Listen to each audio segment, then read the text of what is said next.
What's up, everyone? Welcome to the May 12th edition of FanDuel Tournament Plays presented by PrizePicks. I'm your host, Adam Scherer. You can follow me on Twitter at ShipMyMoneyDFS. And as a reminder, you get one free month of Awesemo Plus Platinum when you sign up and make a deposit at PrizePicks. Be sure to use the code Awesemo to receive a 100% first deposit bonus up to $100. We have a 4-game MLB slate tonight on FanDuel starting at, I believe, 6:35 Eastern. So keep in mind that it starts before the normal 7 o'clock Eastern time. But you do get an additional game on FanDuel compared to DraftKings. So that's nice. Makes the slate a little bit bigger. We're going to take a look at 2 of the top tournament stacks and 2 of the top tournament pitchers tonight, with it being a shorter slate. Not doing all 3 because it's just more difficult with less teams, less stuff to talk about. But just keep in mind on these shorter slates that typically you do end up getting to spots that aren't as comfortable because you just have less options to choose from. In a lot of situations, it kind of just turns into, do I want to play something that doesn't feel great, or do I want to play the same thing everybody else is playing?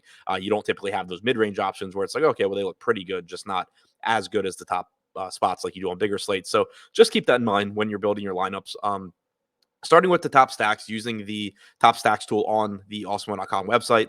Number 2, the Los Angeles Dodgers are facing Zach Wheeler tonight. And this is one of those spots I was referring to where you're never going to feel good about stacking against Zach Wheeler. But there are a couple of things that at least make it somewhat appealing tonight. For one, Wheeler is returning from the COVID list. And whenever a pitcher has been on the COVID list or the injury list, whichever, there's always at least a little bit more volatility when they come back because you don't know exactly what they're going to look like. You don't know if there's any level of rust or if they're going to struggle a little bit in their first start back.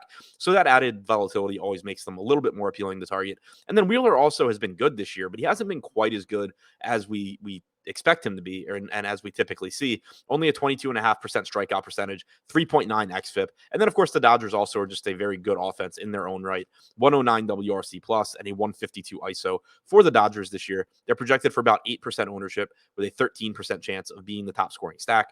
And number 1, the Cincinnati Reds taking on JT Brubaker. This is sort of the opposite of the Dodger spot where Brubaker has been decent this year. He does have a 26% strikeout percentage, but a relatively high 4.21 xFIP, and he's allowed over a home run per 9 innings. The Reds have been absolutely awful at the plate, an 81 WRC plus, 132 ISO. But Brubaker is one of, at the very least, one of the least proven pitchers on this slate, if not one of the worst. And the Reds are projected to be a bit under-owned with 8% ownership and a 15% chance of being the top scoring stack. Now, looking at the top 2 FanDuel pitchers tonight. Number 2, Tyler Anderson, projected for 7% ownership with a 17% chance of being the top scoring pitcher. He's overpriced at $9,200, and that's why you see the ownership so low. He also has a difficult matchup against the Philadelphia Phillies, who have a 106 WRC plus this year. But Anderson does have decent strikeout stuff. Overall this year, he struck out 24.2% of hitters. In the 3 games that he has started, he has struck out 23% of hitters. He's someone that if you were at this price on a full-size slate, you would pretty comfortably ignore him. But here, with only 8 pitchers to choose from, Anderson is projected to go a bit under-owned. And number 1, Taylor Hearn, $6,700 price tag, so very, very affordable.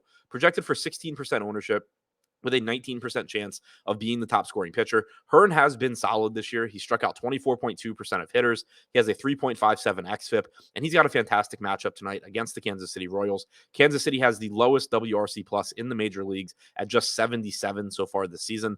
Hearn's biggest issue this year has been that he does give up some power. He's allowed 1.3 home runs per 9 innings, but the Royals have an ISO below 100, so this is just not a lineup that you're particularly concerned about doing a lot of damage, at least in terms of home runs go. So that sets up well for Hearn also. So to recap, the top 2 tournament stacks, number 2, the Los Angeles Dodgers, and number 1, the Cincinnati Reds. And the top 2 tournament pitchers, number 2, Tyler Anderson, and number 1, Taylor Hearn.